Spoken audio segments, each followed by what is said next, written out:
Hermanos, que Dios nos bendiga en esta mañana. Qué gozo estar nuevamente en la casa de nuestro Señor, listos para alabar, glorificar su santo nombre, en agradecimiento a Él por su fidelidad y por su bondad, porque aún sin nosotros merecerlos, Él ha permanecido fiel. Si usted y yo estamos hoy acá, es por la fidelidad de nuestro Dios, y es por ello que debemos de alabar y exaltar su nombre, alabar y glorificar la majestad de nuestro Dios.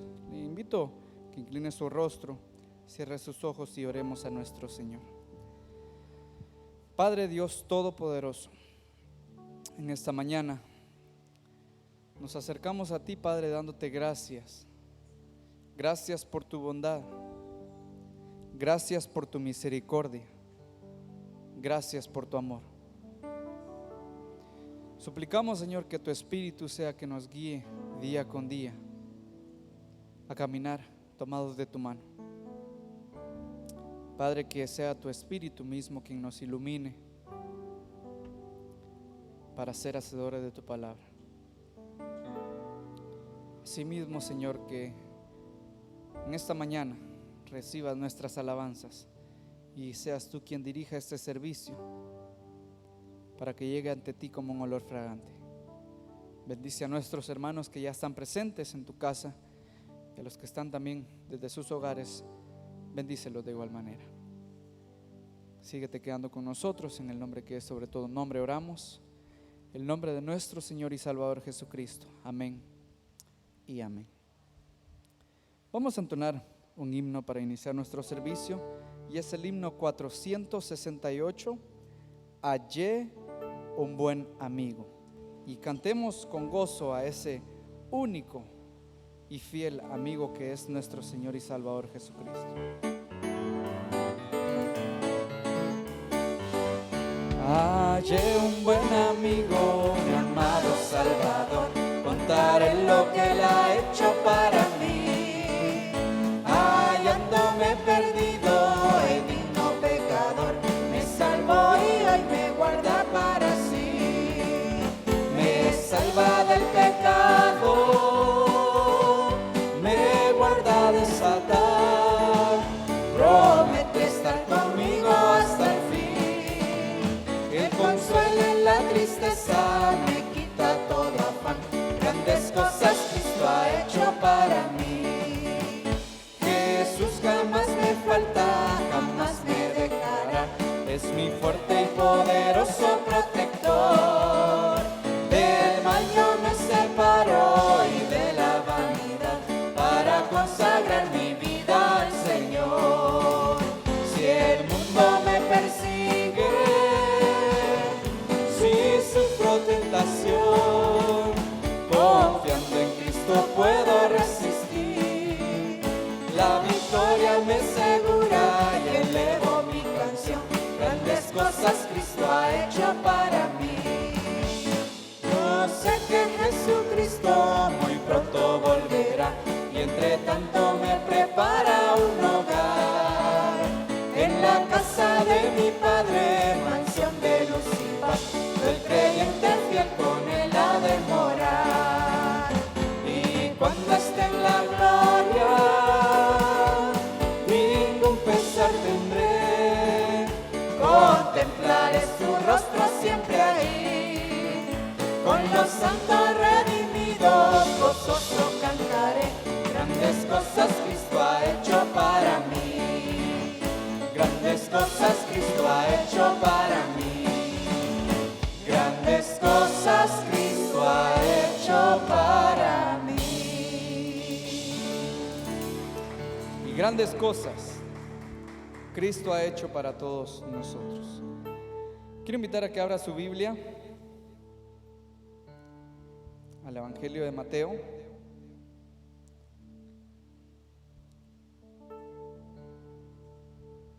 Y vamos a leer el capítulo 10 de Mateo, los versos del 1 al 4. Le dejo el tiempo a nuestra hermana Ruth.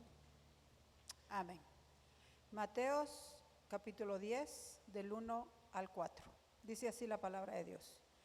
Entonces, llamando a sus 12 discípulos, les dio autoridad sobre los espíritus inmundos para que los echasen fuera y para sanar toda enfermedad y toda dolencia. Los nombres de los 12 apóstoles son estos. Primero, Simón, llamado Pedro, y Andrés su hermano, Jacobo, hijo de Zebedeo, y Juan su hermano, Felipe, Bartolomé, Tomás, Mateo, el publicano, Jacobo, hijo de Alfeo, Lebeo, por sobrenombre Tadeo, Simón, el cananista, y Judas Iscariote, el que también lo entregó. Dios bendiga su palabra. Amén. Y vamos a cantar con gozo. La alabanza es parte del agradecimiento a nuestro Señor. ¿Y cuántos no estamos agradecidos con nuestro Dios porque Él ha sido fiel? Amén. Entonces cantemos con gozo a nuestro Dios, quien adiestra nuestras manos para la batalla, al Dios Todopoderoso. Con mi Dios yo saltaré los muros, con mi Dios ejércitos derribaré, con mi Dios yo saltaré los muros, con mi Dios ejércitos derribaré. Él adiestra mis manos para la batalla, puedo tomar con mis manos el arco de bronce. Él es escudo, la roca mía, Él es la fuerza de mi salvación, mi alto refugio y mi fortaleza. Él es mi libertador. Con mi Dios yo saltaré los muros, con mi Dios ejércitos derribaré, con mi Dios yo saltaré los muros, con mi Dios ejércitos derribaré. Él adiestra mis manos para la batalla, puedo tomar con mis manos el arco de bronce. Él es escudo, la roca mía, Él es la fuerza de mi salvación, mi alto refugio y mi fortaleza. Él es mi libertador. Él adiestra mis manos para la batalla, puedo tomar con mis manos el arco de bronce. Él es escudo, la roca mía, Él es la fuerza de mi salvación, mi alto refugio y mi fortaleza. Él es mi libertador. Él es mi libertador. Él es mi libertador. Jehová es mi guerrero. Jehová es mi guerrero. Jehová es mi guerrero. Jehová es mi guerrero. Con mi alabanza pelearé, Pues no es mi guerra sin mano de Dios. danza y pandero yo daré, Esta es mi guerra sin mano de Dios. címbalo y trompeta sonaré, Pues no es mi guerra sin mano de Dios. con fuerte y alta voz yo gritaré. Jehová es mi guerrero. Jehová es mi guerrero. Jehová es mi guerrero. Jehová es mi guerrero.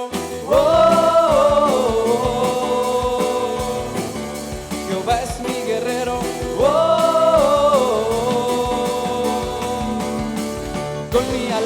fuerza pelearé, pues no es mi guerra sino la de Dios. danza y pandero yo daré, Pues no es mi guerra sino la de Dios. címbalo y trompeta sonaré, Pues no es mi guerra sino la de Dios. con fuerte y alta voz yo gritaré.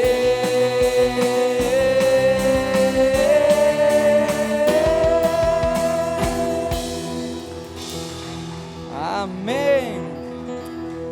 Y la gloria sea a nuestro Señor y Salvador Jesucristo, quien nos da esa fuerza. Él es quien nos sostiene. Con fuerte y alta voz yo gritaré que Él es nuestro guerrero. Él es quien pelea por nosotros esas batallas.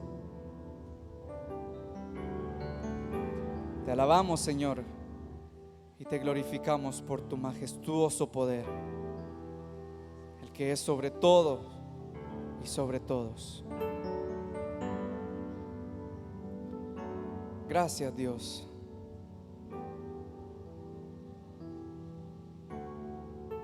Y en esta hora, Señor, suplicamos que sea tu Espíritu quien nos llene de ti, que nos purifique, que nos limpie, que nos renueve, que nos restaure, porque es el único quien puede hacerlo.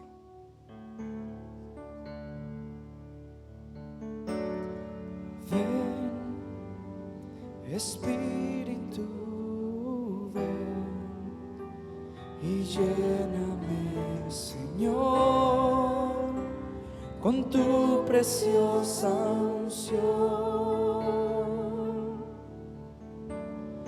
Ven, Espíritu, ven y lléname, Señor, con tu preciosa unción. Purifícame, purifícame y lávame, renuévame, restáurame, Señor, con tu poder.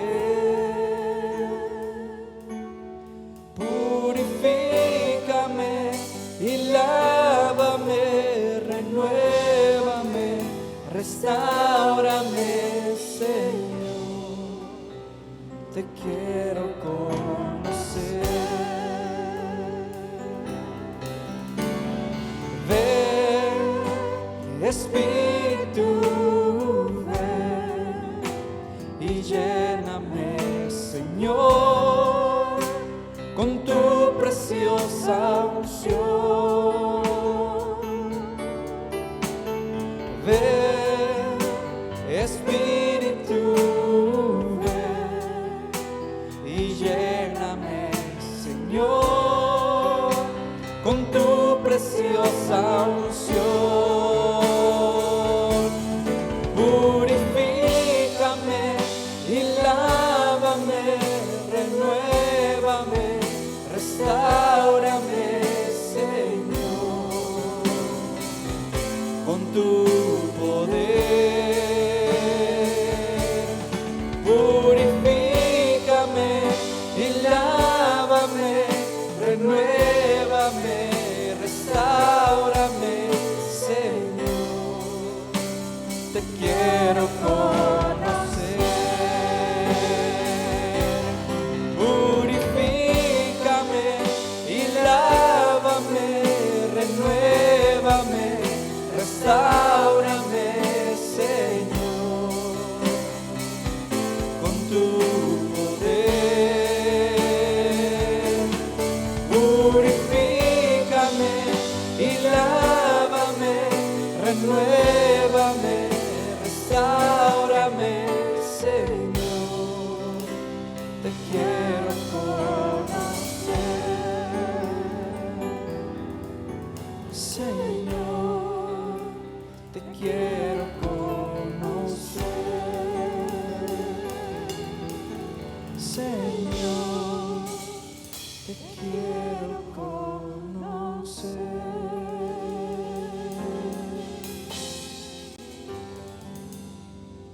Queremos conocerte cada día más, Padre.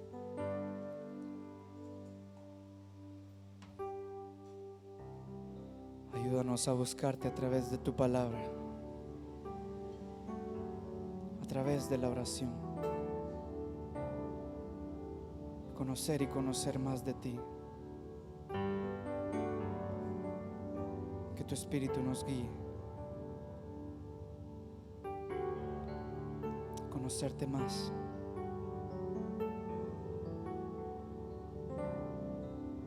Para que nos purifiques, que nos limpies.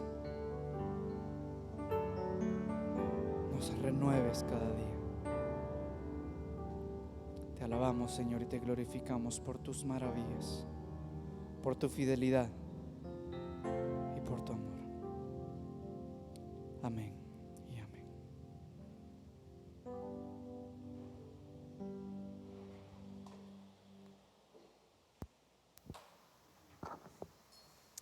Buenos días, amados hermanos. Dios les bendiga a cada uno de ustedes. Agradecemos al Señor porque en medio de tiempos difíciles Él nos ha guardado, Él nos ha cuidado, y aun cuando nos hemos enterado de las dificultades por causa de esta pandemia que algunos de los hermanos han atravesado, le agradecemos al Señor que hoy estamos aquí. También queremos decirle que algunos en este momento están afectados por el virus. Oremos por ellos. Quienes ya han tenido la experiencia saben lo difícil que es. Y aquellos que por la gracia de Dios estamos bien, hermanos, cuidémonos. Es importante que lo hagamos. Estamos en las manos de Dios, es cierto. Pero recuerde que el mismo Señor Jesús nos enseñó allá en el pasaje de la tentación que no debemos tentar a Dios. Dios no necesita que lo pongamos a prueba. Ya sabemos que Él es fiel, que Él es bueno, que Él es misericordioso. Pero también Dios nos da la responsabilidad que nos cuidemos, que seamos sensatos, que atendamos las instrucciones, indicaciones que puedan darnos para poder mantenernos con bien. A Dios sea la honra y la gloria.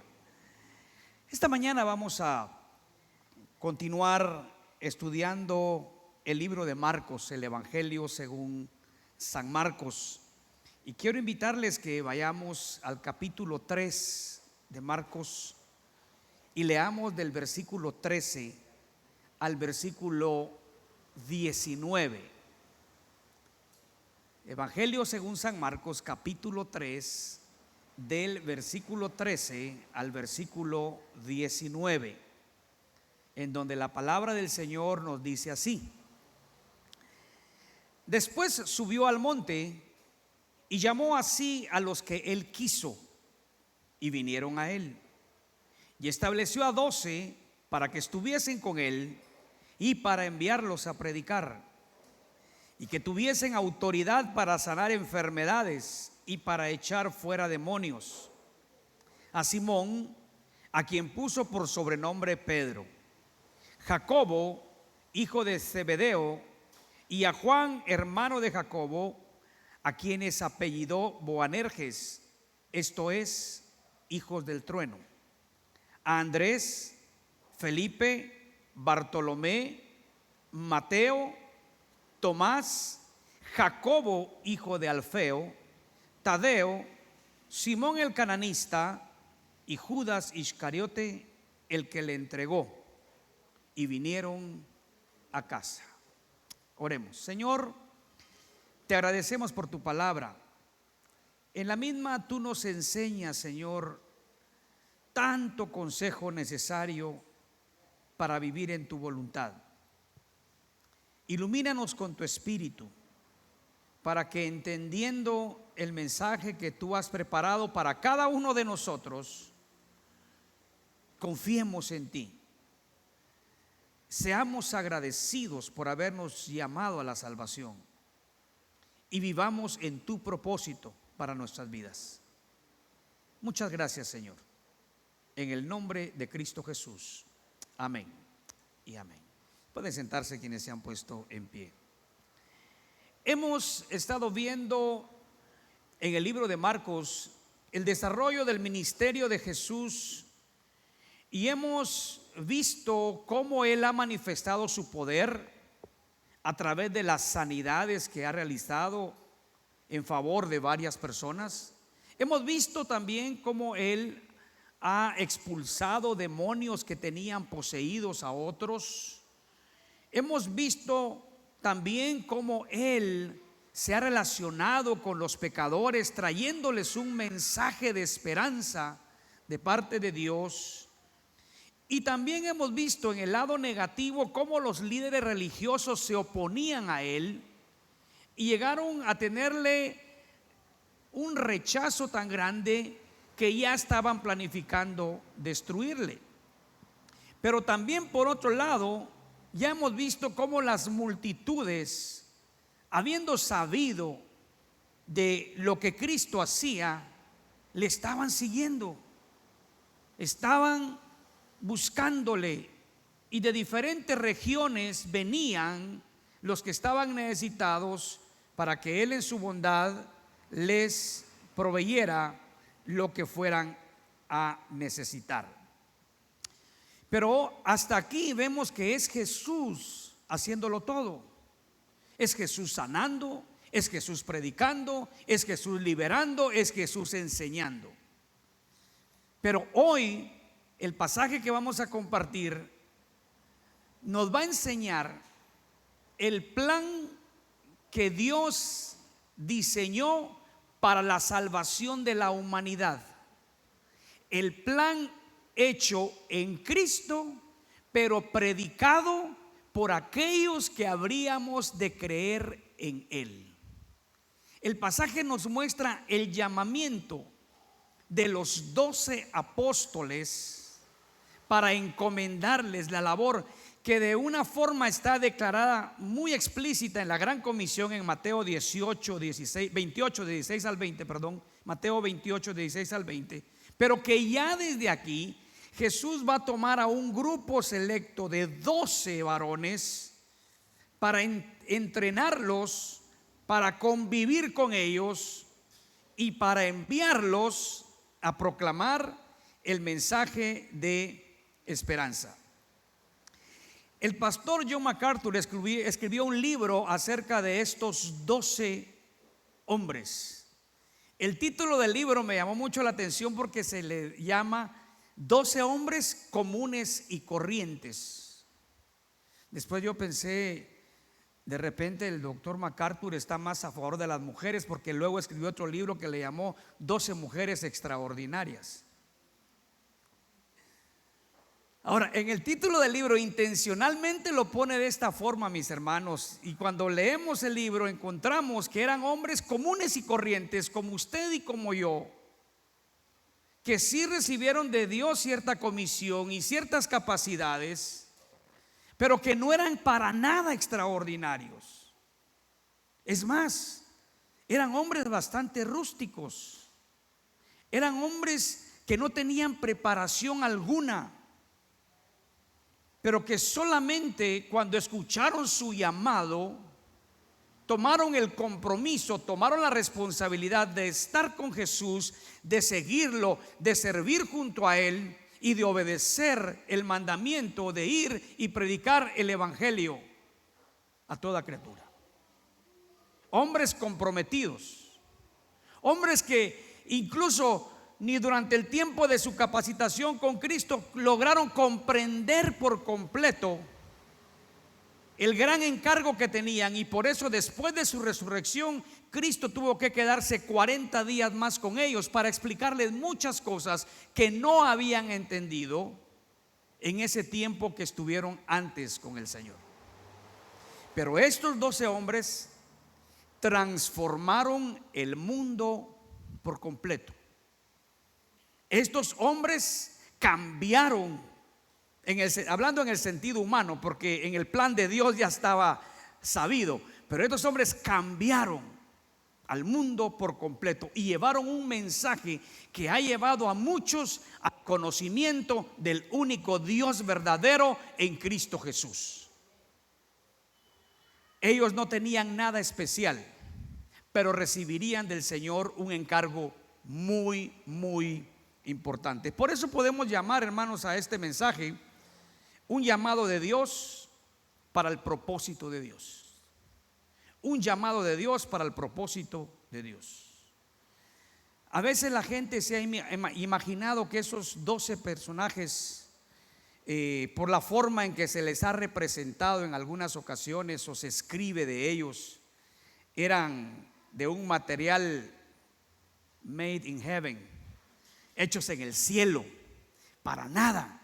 La Biblia nos los presenta con sus falencias, con sus limitaciones, con sus debilidades, con sus pecados.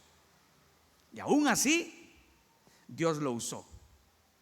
Si usted quiere ser lleno de ánimo en el Señor para ser usado por Dios, fíjese en estos 12 hombres que al igual a usted y que al igual que yo, fueron seres humanos comunes y corrientes, pero que sirvieron al Señor. Y Dios fue el que proveyó lo necesario para que pudieran hacer las cosas que Dios les encomendó. Que nadie se sienta incapaz de servirle a Dios y de hacer la voluntad de Dios, porque no lo hacemos en nuestras fuerzas, sino en el poder que Dios nos da por su Santo Espíritu. Eso nos va a mostrar este pasaje. Y lo primero que quiero que veamos, mis hermanos, es que el llamado de estos 12 es un llamado soberano. Es un llamado soberano. Es Dios el que escoge, es Dios el que llama, porque va a ser Dios también el que capacite y va a ser Dios el que envíe. Marcos 3, verso 13 dice: después subió al monte y llamó así a los que él quiso y vinieron a él. Marcos solo nos dice que subió al monte. En el pasaje que leímos en Mateo dice que él ni siquiera dice que subió al monte, dice que llamó a sus 12. Lucas es un poco más específico y dice que subió al monte a orar y pasó la noche orando.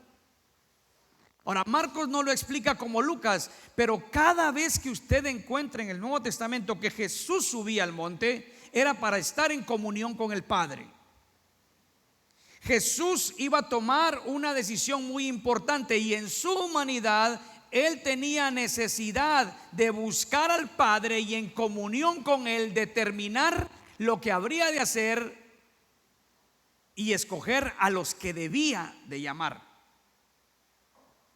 Jesús mismo en su ministerio siempre dijo: no vine a hacer mi voluntad sino la de aquel que me envió. Pero aquí también para nosotros, mis hermanos, hay una enseñanza muy grande. Cualquier decisión que querramos tomar en la vida, busquemos primero el rostro de Dios. Busquemos primero la aprobación de Dios. Busquemos la dirección de Dios y tomemos la decisión en base a lo que Dios nos diga. Si Jesús tuvo necesidad de buscar a su Padre, ¿cuánto más nosotros tenemos la necesidad de buscar a Dios para decidir todo lo que hablamos de decidir? Aquí hay un mensaje para los jóvenes. Bueno, para los que buscan novia, y yo sé que aquí no hay ninguno, porque ya no, ¿verdad? ¿Le preguntó a Dios? Si ni le pregunté a mi papá, dicen, ¿cómo le va a preguntar a Dios? ¿Le preguntó a Dios?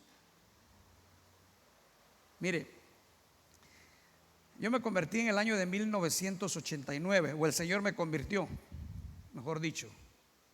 Y recuerdo una experiencia que nos compartió el pastor que predicó el mensaje cuando Dios me llamó. Él regresó y después nos dio una enseñanza y dijo que estaba aconsejando a una persona, pero que le resultaba muy difícil, porque esta era una muchacha que había sido criada en un hogar creyente, un hogar cristiano. Era una muchacha que los padres eran muy entregados a la obra de Dios, muy constantes en la iglesia, servidores en la iglesia. Y esta muchacha crece y se enamora de un hombre que no era creyente. El pastor viene y la aconseja y le dice que no es lo más conveniente para ella. Entonces ella le contesta: no, pastor, es que yo lo voy a convertir. Y aún a pesar del consejo del pastor, del consejo de sus padres, ella decide y se casa con el muchacho. Más adelante le estaba escribiendo que el esposo la estaba obligando a realizar ceremonias religiosas en las cuales ella nunca fue enseñada, porque bíblicamente no están en la palabra de Dios. Y la muchacha lloraba porque ella estaba convencida de que lo que tenía que hacer no era de Dios. Pero la pregunta es acá: ¿consultó con Dios para la decisión? ¿O se dejó llevar por su propia emoción y sentimiento? Muchas veces, hermanos, hay cosas que tenemos que obedecer a Dios aunque vayan en contra de lo que sentimos. Pero debemos de saber que Dios es el que tiene la mejor decisión para nuestras vidas. Debemos aprender esto para que cuando las cosas no salgan como nosotros querramos o como nosotros anhelemos, pero si es en la voluntad de Dios, hermanos, sepamos que Dios sabe lo que está haciendo y tenemos que hacerlo. Yo mismo, hermano, yo no estuviera aquí si hubiera hecho mi voluntad. Muchos saben mi experiencia. Cuando me vine, yo no vine para quedarme, y tenía opción de regresar, aunque no dentro de la voluntad de Dios. Cuando las cosas no salgan como usted quiere o como usted pida, siga confiando en Dios, pero siga haciendo lo que Dios decide y no lo que usted quiere. Cristo buscó al Padre para tomar esa decisión. Luego dice, después de haber subido al monte, oró al Padre, estaba de acuerdo con el Padre. Ahora viene y dice: y llamó así a los que Él quiso. Llamó así a los que Él quiso. El llamamiento es soberano. Fíjese, no fue un llamamiento democrático. Jesús no dijo, como después sí dijo la iglesia a la hora de elegir a los diáconos: busquen entre ustedes. Pero Jesús dijo: a estos es a los que yo quiero, porque Él quiso. Si hubiera sido democrático, probablemente ninguno de los dos se hubiera calificado. Pedro, ese Pedro es muy impulsivo. No. Juan y Jacobo, ay, Dios, son muy enojados. Si les puso hijos del trueno. Y no crean que porque eran así tranquilitos, tenían su carácter. Usted lo va a encontrar en el Evangelio de Lucas, cuando no los quieren recibir en una aldea de samaritanos. Señor, ¿no quieres que hagamos como Elías, que oremos y que descienda fuego del cielo en el nombre de Jesús y los destruya? Qué bonitos. Imagínese, hoy no lo vamos a ver detalladamente, pero solo quiero mencionar esto. Llamó a Mateo, publicano, y llamó a Simón el celote o el cananista, dice acá. Mateo era aliado del imperio romano, porque cobraba impuestos para ellos y se quedaba con una buena parte. Simón el cananista era un enemigo del imperio y de los que colaboraban con el imperio. Era un sicario que estaba dispuesto a matar a aquellos que colaboraban con el imperio de Roma. Imagínense estos dos juntos. Hubieran dicho: no, esos dos separaditos. Pero Jesús los llamó. ¿Por qué? Porque el llamado es soberano. Dele gracias a Dios si Jesús lo ha llamado, porque los 12 que Él llamó no eran de la alta jerarquía religiosa ni la alta sociedad. Eran comunes y corrientes. Porque Jesús nos llama por nuestras capacidades, no nos llama porque seamos buenos, nos llama por su gracia y misericordia y nos llama porque Él quiere. Y si Cristo lo ha llamado para estar en su familia, dele gracias a Dios. Y no empiece a ver en usted por qué lo llamó Jesús. Porque no va a encontrar ninguna cualidad en la cual Jesús se haya fijado. Al contrario, va a encontrar muchos defectos en los cuales nunca lo hubieran hecho a usted capaz por sus medios de estar en el reino de Dios. Pero en el reino de Dios no se está por nuestros medios, se está por la gracia y la misericordia de Dios. ¿Y sabe qué es lo triste? Que el Señor muchas veces busca y llama y aún la gente se da el lujo de rechazar la invitación de Dios, aunque no la merezcan. Cristo llamó a los que Él quiso. No fue democrático, no fue por capacidad, fue tan solo porque Él quiso. Pero vea qué interesante lo que dice el final del verso 13: y vinieron a Él. También, mis hermanos, el llamamiento de Cristo requiere una respuesta. Tampoco se nos dice en este pasaje que fueron obligados, que fueron traídos a la fuerza. No, vinieron a Él. Ellos eran ya parte de sus seguidores, ahora son parte de sus escogidos para una misión especial. Pero tuvieron que venir a Él, tuvieron que hacerlo de voluntad. El llamamiento es soberano, pero la responsabilidad es lo que lleva al hombre a responder a ese llamamiento. El hombre es responsable por la respuesta que dé al llamamiento de Cristo, sea sí o sea no, y el hombre no puede culpar a nadie. Porque algunos dicen: es que yo no puedo ser cristiano porque yo me doy cuenta cómo son otros cristianos.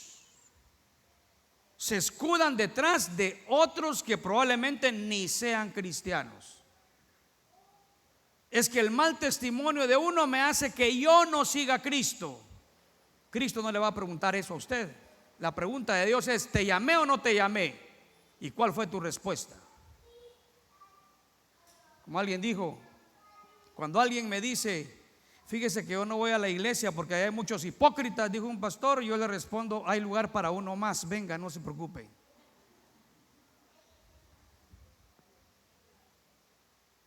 En otra ocasión escuché un pastor decir lo mismo o algo parecido, pero él dijo: ¿sabe una cosa? Si usted no se entrega a Cristo porque no quiere estar a la par de los hipócritas, y usted sabe que los hipócritas no son sinceros, entonces probablemente no le pertenezcan al Señor. ¿Y sabe a dónde se van a ir los hipócritas? Al infierno.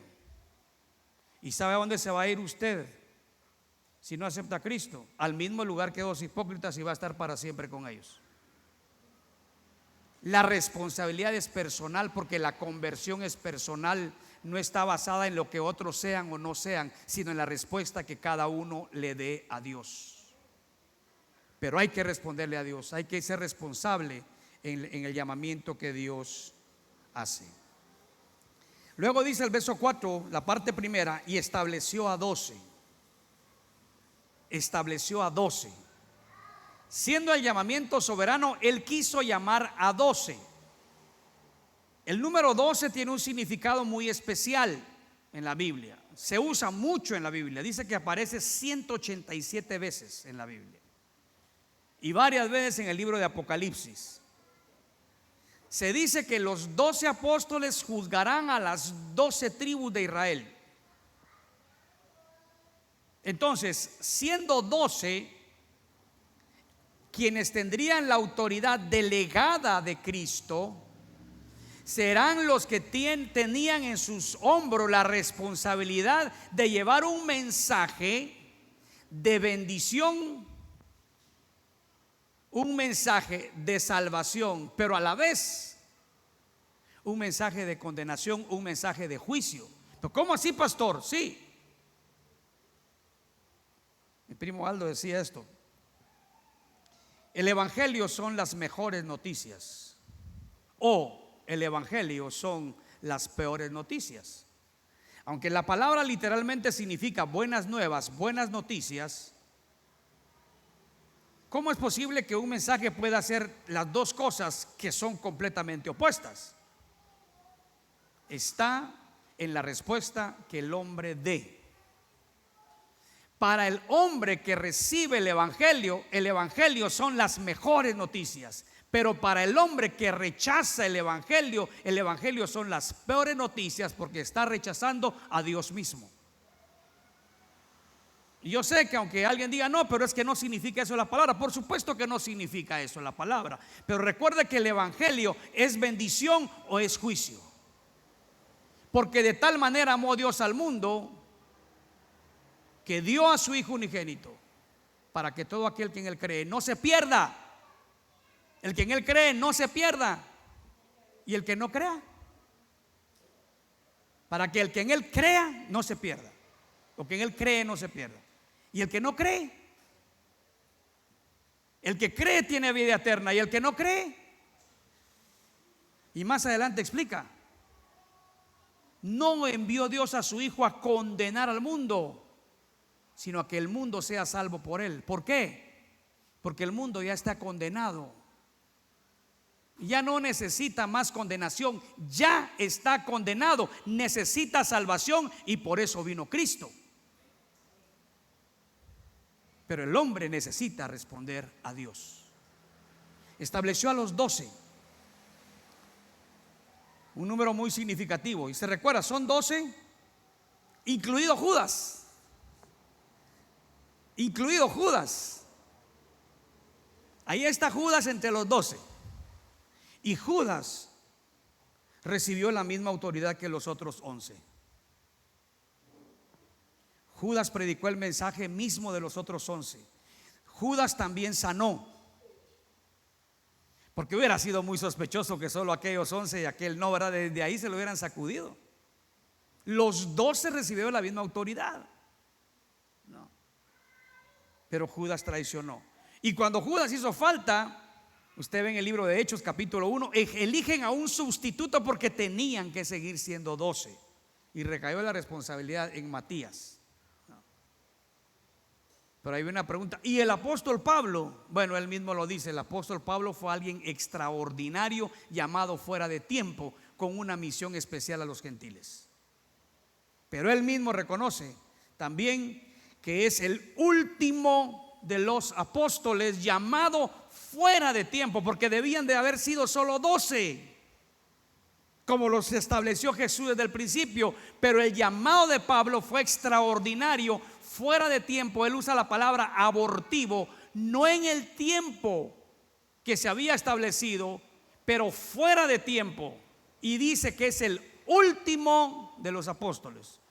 Por eso los apóstoles modernos no son apóstoles, porque si Pablo dice que es el último, y todavía hoy siguen algunos que se autollaman apóstoles, solo tenemos dos opciones: creer lo que Pablo escribió inspirado por el Espíritu Santo, o creerle a los apóstoles modernos. Yo me quedo creyéndole a Pablo, porque Pablo no escribió lo que él quiso, sino lo que el Espíritu Santo le dijo.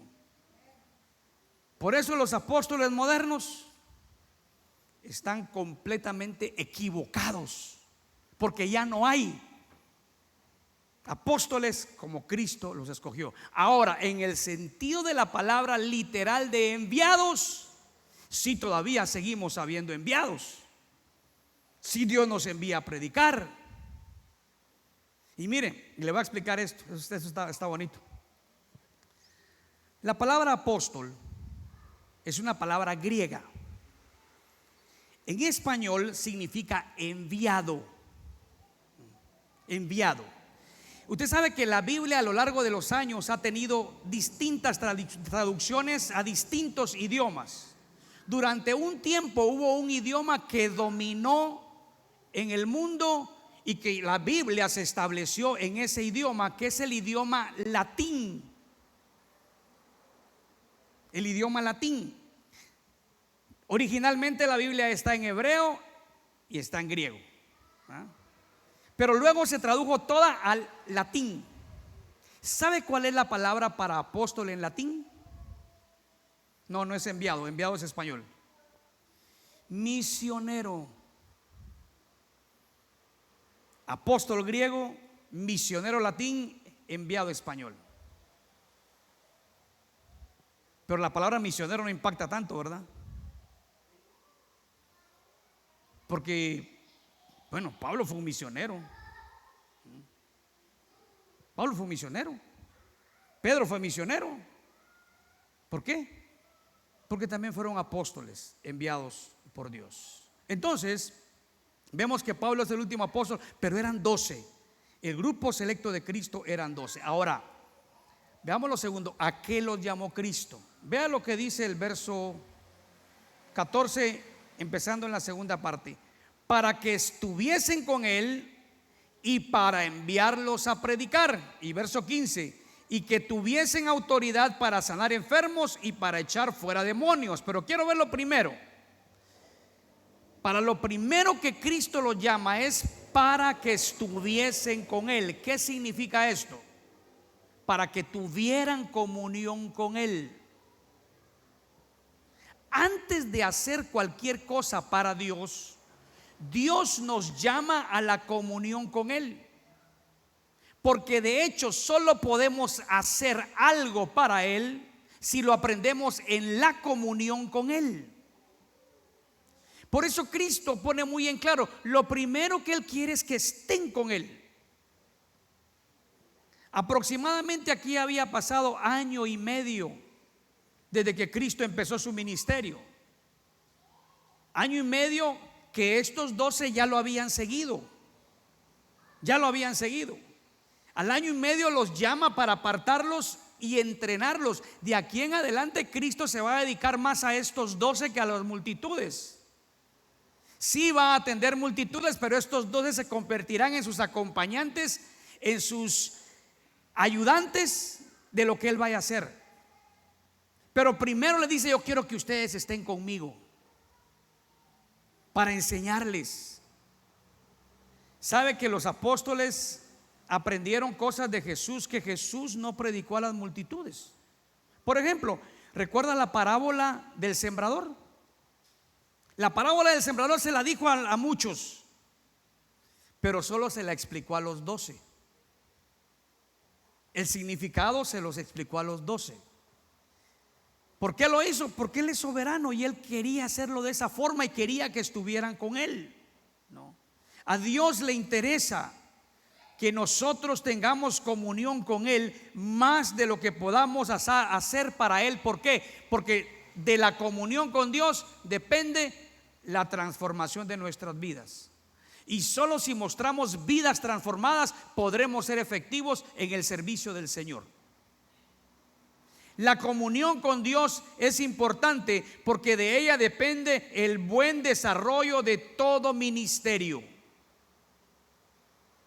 Todo ministerio depende de la comunión que se tenga con Dios. De hecho, mis hermanos, todo, absolutamente todo depende de la comunión con Dios. Volviendo al pensamiento de los jóvenes, un joven se acercó a un pastor y le preguntó: pastor, ¿qué cualidades debo de encontrar en una mujer para casarme con ella? El joven esperaba una larga lista, ¿verdad? Y tal vez hasta de personajes bíblicos con las mejores cualidades. La respuesta del pastor fue muy sencilla y le dijo esto: ten una buena comunión con Dios y escoge a quien tú quieras. Ten una buena comunión con Dios y escoge a quien tú quieras. Porque la correcta comunión con Dios es la base de cualquier buena decisión en la vida. Por eso Cristo llamó a aquellos 12: yo quiero que ustedes estén conmigo para todo lo que tengan que decidir, para todo lo que ustedes tengan que hacer. Tenían que aprender de sus enseñanzas, pero también tenían que aprender de su ejemplo. La mejor manera de conocer a una persona es vivir con ella, ¿o no? Es vivir con ella. Porque uno cuando no se vive con una persona, por lo regular siempre nos van a mostrar el lado bonito, el lado amable, ¿verdad? Pero cuando uno vive con una persona, conoce todos sus defectos. Por eso es que lo que cuesta es discipular a los hijos, porque lo están viendo a uno todo el tiempo. Las personas que no están con uno todo el tiempo se pueden formar una buena imagen de uno de acuerdo a lo que uno les muestre, pero los de la casa saben cómo somos. Por eso, mis hermanos, el testimonio de los apóstoles era importante, porque ellos convivirían con Jesús, le conocerían a Jesús, y todos llegaron a esta conclusión: Jesús es Dios, Jesús es perfecto, Jesús es el Mesías, Jesús es la salvación para el mundo. Y lo dijeron aquellos que vivieron con Él, aquellos que convivieron con Él. Estábamos hablando no hace mucho acerca de Juan el Bautista. Usted sabe que Juan el Bautista conoció bien a Jesús, eran primos. Y Juan el Bautista dijo de él: este es el Cordero de Dios que quita el pecado del mundo. ¿Puede usted mencionar algún su primo, algún familiar que usted diga: mire, este nunca ha cometido un pecado y nunca he visto en él ningún defecto? No hay. Pero Juan dijo de Jesús: este es el Cordero de Dios, el Cordero perfecto que quita el pecado del mundo. Y los apóstoles lo conocieron porque convivieron con él y pudieron dar testimonio de él. Entonces, ellos aprendieron de Jesús, fueron llamados para estar con él, pero luego también fueron llamados para un propósito de Dios, un propósito de Dios y un propósito definido. Verso 14, la última parte: para enviarlos a predicar y que tuviesen autoridad para sanar enfermedades y para echar fuera demonios. Lo primero que se menciona era la parte principal de su misión: para enviarlos a predicar. Lo segundo que se menciona es un respaldo a la predicación que ellos habrían de dar: sanar enfermedades y echar fuera demonios. ¿Por qué? Porque era, si usted se da cuenta, hasta aquí lo que hemos visto de Jesús era sanidades y expulsión de demonios, poderes sobrenaturales de él, y él los estaba transmitiendo a sus discípulos, a sus apóstoles, para que la gente creyera que en realidad eran enviados de parte de él. Pero primero él los envió a predicar. Él quería que aprendieran de la comunión con él, para luego proclamar un mensaje, pero no era un mensaje cualquiera. Ellos no llevaban una religión nueva, ellos no llevaban una serie de normas nuevas para cumplir. Ellos llevaban el mensaje de que en Cristo había perdón, de que en Cristo había esperanza, y era un mensaje que transformaría la vida de muchos. Y se predicó de generación en generación y se fue de lugar en lugar. Y aquí estamos hoy nosotros, por ese mensaje que aquellos hombres predicaron. El mensaje del Evangelio es el mensaje de Jesucristo, el Hijo de Dios, el mensaje de perdón de pecados, el mensaje de salvación, el mensaje de mayor bendición a todo aquel que lo creyera. Todo aquel que lo creyera, para enviarlos a predicar. Ya mencionamos que Cristo quiere que estemos con él, pero Cristo quiere que también proclamemos el mensaje. Y usted y yo tenemos la prueba en nuestras vidas de que el mensaje de Cristo funciona, de que el mensaje de Cristo obra para bendición. Porque hay un corito antiguo pero muy bonito que dice: solo el poder de Dios puede cambiar tu ser. La prueba yo te doy, Él me ha cambiado a mí. ¿Y qué sigue diciendo? ¿No ves que soy feliz sirviéndole al Señor? Nueva criatura soy, nueva soy. Si usted se sabe ese coro, quédese en casa.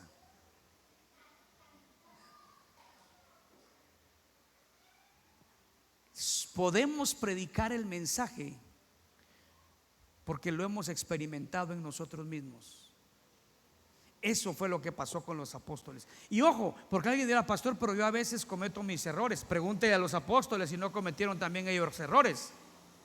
Pero nunca fueron los mismos después de haber estado con Jesús. Y por eso Jesús los envió a predicar. Ahora, en Marcos 6, del 7 al 12, encontramos que ahí los envía de dos en dos. Lucas espera también un lapso para hablar de ese mandamiento del Señor, pero Mateo lo da inmediatamente después del llamamiento de los 12, en el capítulo 10 de Mateo. Ahora, ¿hay contradicción? No. Lo que pasa es que recuerda que Mateo ordena su evangelio por temas, y Lucas y Marcos siguen un orden un poco más cronológico. Entonces debieron esperar más tiempo, aprender de él y luego enviarlos a predicar, y que fueran de dos en dos. Y les dice: bueno, van a llegar a lugares en los que les van a recibir. Entren, quédense en esa casa, compartan con ellos. Hay lugares donde no los van a recibir, no se preocupen. Sacudan el polvo de las sandalias, de sus sandalias, y váyanse a otro lado. En otro lado los van a recibir, pero van a tener esa autoridad para que hagan la misión a la que yo les envíe. Ahora, cuando Jesús les dice de sanar enfermedades y echar fuera demonios, ¿por qué? ¿Por qué esto? Lo mencioné ya antes, para respaldar el mensaje que estaban compartiendo. Las sanidades y la expulsión de demonios daba respaldo a la predicación de los apóstoles en aquellos tiempos. Pero ¿sabe una cosa? Ni ellos mismos jamás dijeron que ellos tenían ese poder para hacerlo, porque todo aquello que recibieron fue para honrar y glorificar a Cristo y para respaldar el mensaje que predicaban. Yo quiero que vaya conmigo al libro de Hechos, capítulo 3.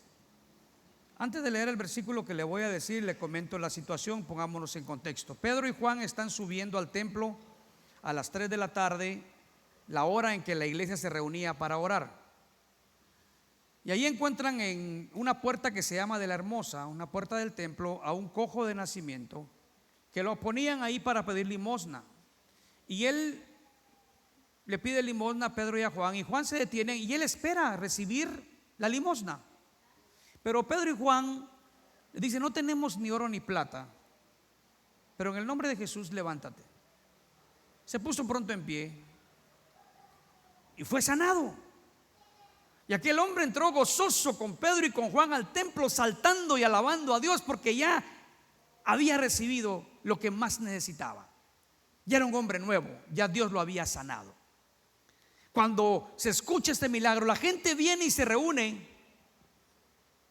y se le queda viendo a Pedro y a Juan. Pero vea lo que dice el capítulo 3, versículo 12 del libro de Hechos. Todos tienen su mirada puesta en Pedro y en Juan, y vea lo que dice Pedro. Viendo esto, Pedro respondió al pueblo: varones israelitas, ¿por qué os maravilláis de esto? ¿O por qué ponéis los ojos en nosotros, como si por nuestro poder o piedad hubiésemos hecho andar a este? ¿Sabe qué está diciendo Pedro?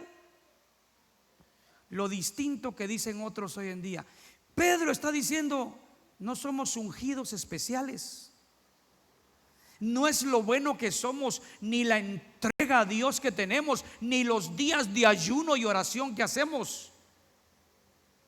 No, señores, no está en nosotros. Hoy en día hay muchos que dicen: sí está en nosotros porque tenemos una unción especial. Yo no niego que Dios siga sanando hoy, no niego que Dios siga expulsando demonios, pero nadie puede atribuirse el poder de los apóstoles, ni ellos mismos se lo atribuyeron. Y se recuerda en Apocalipsis, bueno, aquí en Hechos, cuando Pedro llega a casa de Cornelio, más adelante en el capítulo 10, y Cornelio quiere hacerle reverencia hincándose delante de él, Pedro le dice: tranquilo, levántate, yo soy hombre como tú, no tengo nada especial.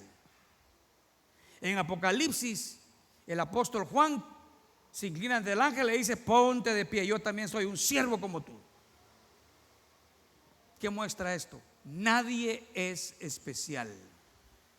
Aquellos 12 hombres fueron comunes y corrientes y jamás se atribuyeron poderes especiales, aunque Jesús se los dio. Pero ellos siempre le dieron toda la gloria y toda la honra a Jesús. Jamás quisieron que los ojos se pusieran en ellos, sino que pusieran sus ojos en el autor y consumador de la fe, en Cristo Jesús. Y un verdadero siervo de Dios siempre va a guiar a las gentes a mirar a Jesús y no a que lo miren a uno, porque uno no tiene nada. Cristo lo es todo. Cristo lo es todo. Así es que, ¿quiere conocer a los 12? Si quiere, podemos estar aquí 2 horas más para que los conozca. Si no, mejor el otro domingo seguimos. Mejor el otro domingo, ¿verdad? Vamos a conocerlos un poco mejor a los 12. Hoy casi no los mencionamos, apenas si mencionamos algo de ellos. Pero quiero decirles que estos hombres fueron comunes y corrientes, llamados a la comunión con Cristo, para el propósito de Cristo de bendecir a toda la humanidad. Y así como ellos, usted y yo hemos sido llamados para tener comunión con Cristo y para ser de bendición a donde Cristo nos envíe. Probablemente no tengamos los mismos atributos que ellos recibieron de Dios, pero sí podemos ser útiles en las manos de Dios para bendecir la vida de muchos. Pero para ello tenemos que mantener nuestra comunión con Él. Tenemos que estar cada día buscando de Él y decirle: Señor, úsame para la honra y la gloria de tu nombre. Úsame para bendecir la vida de muchos. Y no crea que no se puede, porque en Cristo todo es posible. Vamos a orar. Señor, te damos gracias por tus bondades hacia nuestras vidas, por tu misericordia al habernos llamado para ser parte de tu familia. No lo merecemos, Señor. No había nada en nosotros que pudiera haberte influenciado o motivado para llamarnos. Tu llamamiento es de gracia, tu llamamiento es de bondad, de misericordia, por el puro afecto de tu voluntad, dice tu palabra. Pero Señor, tú nos has llamado con propósito. Y lo primero es que mantengamos comunión contigo, te conozcamos cada vez más. Y lo otro, Señor, es enviarnos a comunicar este mensaje de que solo en Cristo hay salvación. Porque Él murió en la cruz, Él derramó su sangre pagando por los pecados nuestros, y Él resucitó con poder y gloria, ascendió a los cielos y está sentado a la diestra del Padre, y va a regresar, ya no de la manera como vino la primera vez, regresará como juez, y todo aquel que lo haya rechazado será condenado. Pero hoy tú sigues brindando la oportunidad a todo aquel que, convencido de su condición pecaminosa y necesitado de perdón, se humilla en tu presencia y suplica, Señor, que tú le perdones, y pone su fe en Jesucristo como el único medio de salvación y lo confiesa. En vez de ser condenado, recibe lo que necesita: el perdón de todos sus pecados y la vida eterna que por Cristo es dada a todo aquel que confía en Él como su único Señor y Salvador. Vivimos aún en un tiempo, Señor, de gracia. Vivimos aún en este tiempo de misericordia, en el cual, Señor, tú extiendes tu mano de bondad a todo aquel que responde en fe y la toma y viene a Cristo. Quiera, Señor, que en tu gracia haya aquí personas que quieran tomar esa mano que tú estás extendiendo y quieran en este día recibir en sus corazones a Cristo como su único Señor y Salvador. Y aquellos que ya lo hemos hecho antes, que sepamos que tú tienes un propósito especial para nuestras vidas y que es necesario que tengamos comunión estrecha contigo para conocerlo y poder para cumplirlo. Que conforme a tu voluntad, Señor, cada uno tome la decisión que deba tomar de acuerdo a la situación que vive. Gracias, Padre. En ti confiamos siempre, porque tú eres fiel y tu misericordia es para siempre. Bendito seas tú, Señor. En el nombre precioso de Cristo Jesús oramos dando gracias. Amén y amén. Amén. Dios les bendiga y que este mensaje traiga mucha esperanza a sus vidas. También saludamos y nos despedimos de quienes nos han seguido por Facebook Live. Que Dios les bendiga grandemente.